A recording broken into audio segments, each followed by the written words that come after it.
이란에서는 16일째 대규모 시위가 계속되고 있어요. 시위대 인원 최소 648명이 숨졌습니다. 그런데 갑자기 도널드 트럼프 미국 대통령이 나서서 이렇게 말했어요. 미국은 도울 준비가 됐다. 오늘 새벽에는 더 강력한 폭탄을 터뜨렸어요. 이란과 거래하는 모든 나라는 미국과의 거래에서 25% 관세를 내라. 즉시 효력이다. 왜 갑자기 이란 시위대를 돕겠다고 나서는 걸까요? 뭔가 숨은 그림이 있습니다. 오늘은 트럼프가 이란 시위에 개입하는 진짜 이유를 파헤쳐보는 시간입니다. 첫째, 지금 이란에서 무슨 일이 벌어지고 있는지 현장을 들여다보고요. 둘째, 트럼프가 시위대를 돕겠다고 나선 세 가지 진짜 이유를 분석합니다. 마지막으로 이 사태가 어떻게 전개될지, 그리고 우리에게 어떤 영향을 미칠지 실전 시나리오를 그려보겠습니다. 시작 전 구독과 좋아요는 사랑입니다.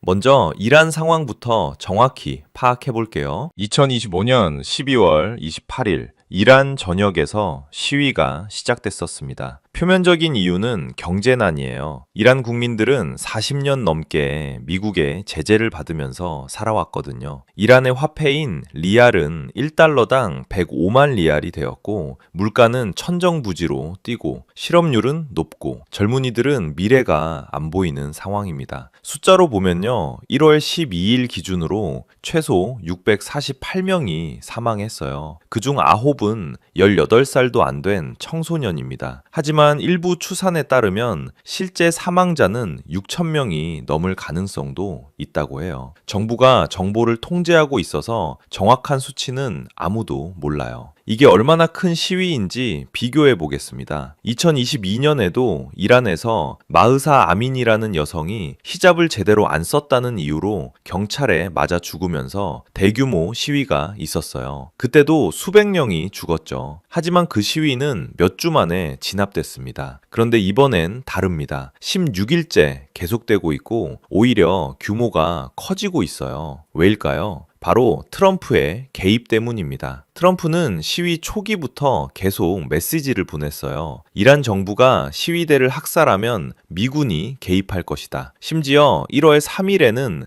베네수엘라의 니콜라스 마두로 대통령을 공습으로 생포해버렸어요. 이게 이란 시위대에게 어떤 신호로 읽혔을까요? 트럼프는 말만 하는 게 아니라 진짜로 행동한다. 우리를 도와줄 수도 있다. 시위대에 사기가 충만해진 거죠. 반대로 이란 최고 지도자 하메네이를 비롯한 수뇌부는 겁을 먹었습니다. 안전한 장소로 대피했고 심지어 해외 망명 계획까지 세우고 있다는 보도가 나왔어요. 이쯤 되면 명확해지죠. 트럼프의 개입이 시위의 성패를 가르는 결정적 변수가 됐습니다. 하지만 여기서 의문이 생깁니다. 트럼프는 왜 이란 시위대를 돕는 걸까요? 언뜻 보면 민주주의를 지키려는 것처럼 보입니다. 독재 정권에 맞서 싸우는 시민들을 돕는 것, 멋지죠? 미국의 전통적인 가치관과도 맞아요. 하지만 숫자가 우리를 속입니다. 트럼프는 일기 때 이미 미국은 더 이상 세계 경찰이 아니다 라고 못 박았던 사람이에요. 2019년에 사우디아라비아 석유시설이 이란의 지원을 받는 예멘 후티 반군의 공격을 받았을 때도 트럼프는 군사 개입을 안 했어요. 우방국인 사우디가 도와달라고 해도 안 도운 사람입니다. 그런데 왜 이란 시위대는 돕겠다는 걸까요? 바로 이 지점이 모든 비극의 시작입니다. 트럼프가 시위대를 돕는 건 시위대가 불쌍해서가 아닙니다. 이란 정권을 무너뜨리면 미국이 얻을 게 있기 때문이에요. 그럼 뭘 얻으려는 걸까요? 세 가지 진짜 목표가 있습니다. 첫 번째 이유는 중국의 에너지 생명줄 끊기입니다. 이란은 하루 170만 배럴의 석유를 수출하는데 그중 90% 이상을 중국이 사갑니다. 2025년 11월 기준으로 중국은 이란에서 하루 135만 배럴을 수입했어요. 이걸 쉽게 비유하면요. 이란은 중국이라는 거대한 공장의 전용 주유소입니다. 더 중요한 건 가격이에요. 이란산 원유는 제재 때문에 다른 나라 석유보다 배럴당 2달러 더 싸거든요. 2023년에는 11달러나 쌌고요. 중국은 전체 석유 소비량의 70%를 수입에 의존합니다. 특히 중국 산둥성의 소형 정유사들이 이란산 원유에 목을 매고 있어요. 마진이 얇아서 원유 가격이 조금만 올라도 적자가 나거든요. 트럼프는 여기를 노립니다. 이란 정권만 무너뜨리면 중국이 싼 석유를 잃고 제조업 경쟁력이 떨어진다는 계산이죠.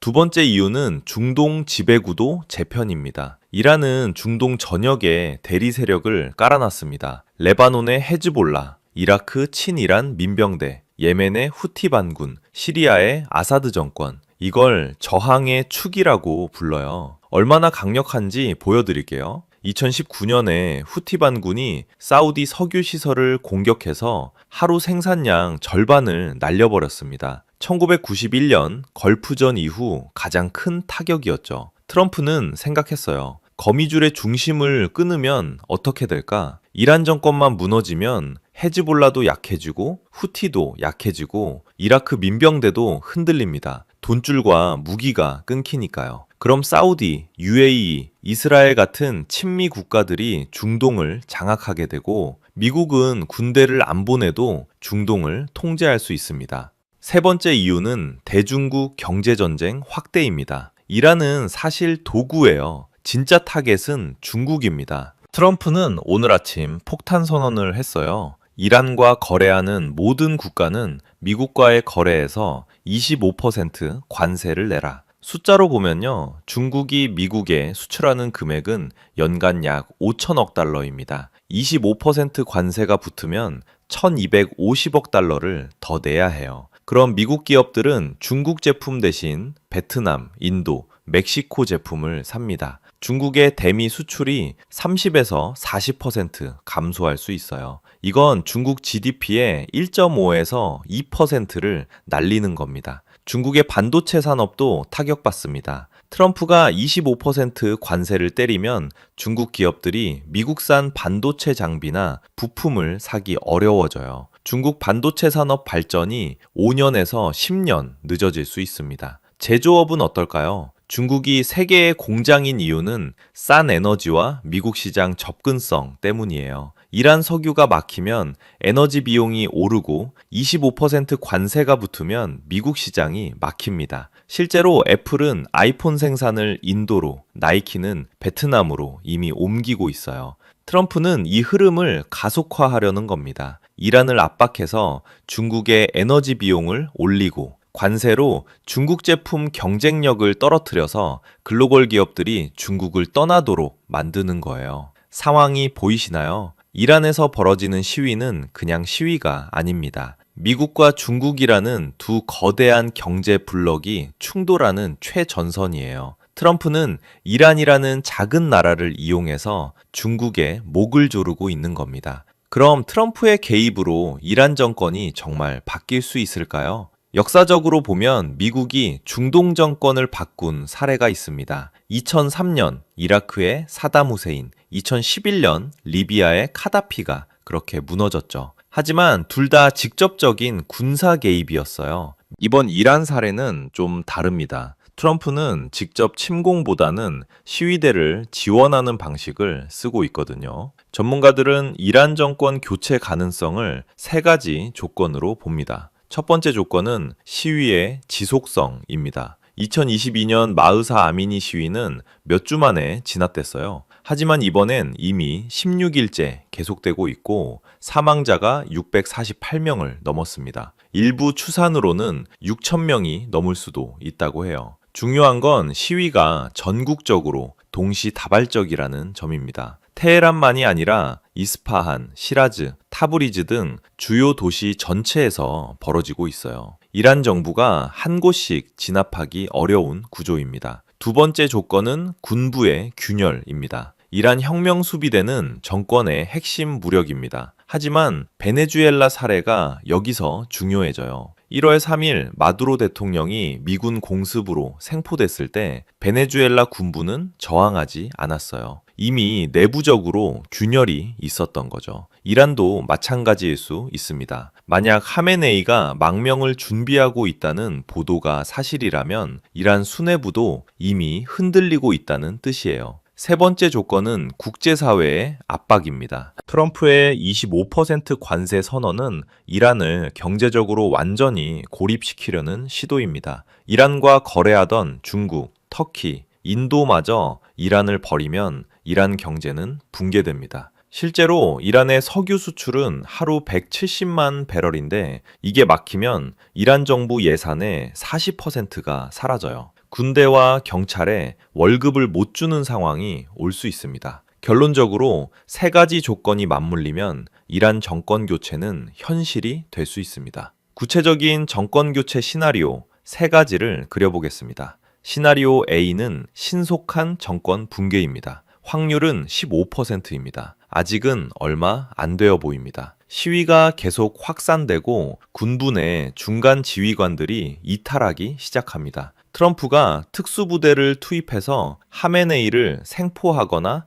제거해요. 베네수엘라 시나리오의 재현이죠. 타임라인은 이렇습니다. 1주에서 2주 내에 하메네이가 제거되고 임시정부가 들어서며 3개월에서 6개월 내에 친서방 정권이 수립됩니다. 중국은 큰 타격을 받아요. 이란 석유를 잃고 대체 공급원을 비싼 값에 구해야 합니다. 중국 GDP 성장률이 0.5에서 1% 하락할 수 있어요. 한국은요? 단기적으로 유가 상승 때문에 무역 수지가 악화되지만 3개월에서 6개월 후 중동이 안정되면 장기적으로 이익입니다. 특히 건설, 플랜트 업종이 이란 재건 수주를 노릴 수 있어요. 하지만 트럼프가 오늘 새벽 관세를 선언하면서 군사적 옵션도 테이블 위에 있다고 명시했고, 만약 1월 20일 트럼프 취임 1주년 전후로 상징적인 성과를 내고 싶어 한다면 베네수엘라식 정밀 타격이 생각보다 빨리 일어날 수 있습니다.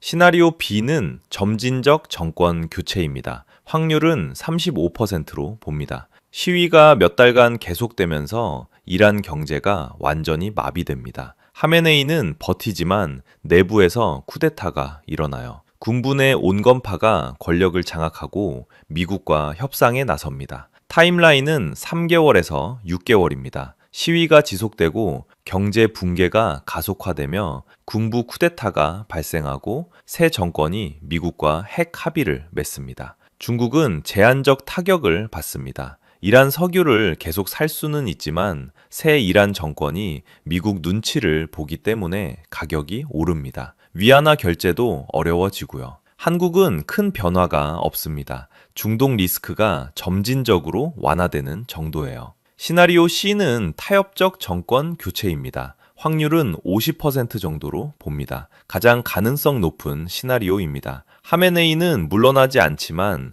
권력의 상당 부분을 온건파에게 넘깁니다. 이란이 미국과 제한적 협상에 나서고 핵 개발을 동결하며 중동 대리전을 축소하기로 약속해요. 타임라인은 6개월에서 12개월입니다. 장기 시위 지속, 경제 압박 심화, 이란 내부 권력 재편, 미국과 부분적 합의가 순차적으로 일어납니다. 이란 석유가 계속 나오지만 미국의 감시 아래 들어가는 거죠. 중국은 이란 석유를 계속 살 수 있지만 트럼프의 25% 관세 위협이 항상 걸려 있습니다. 중국 기업들이 이란 거래를 줄일 가능성이 높아요. 한국은 점진적 안정화로 이익을 봅니다. 특히 이란과의 동결된 무역이 일부 재개될 수 있어요. 정리하겠습니다. 트럼프의 이란 개입은 단순한 시위 지원이 아닙니다. 중국의 에너지 생명줄을 끊고 중동 지배구도를 재편하며 대중국 경제전쟁을 확대하려는 정교한 전략이에요. 이란 정권이 바뀔 가능성은 실제로 존재합니다. 신속 붕괴 15%, 점진적 교체 35%, 타협적 교체 50%입니다. 오늘 영상이 도움이 되셨다면 보통의 경제야 구독과 좋아요 부탁드립니다. 감사합니다.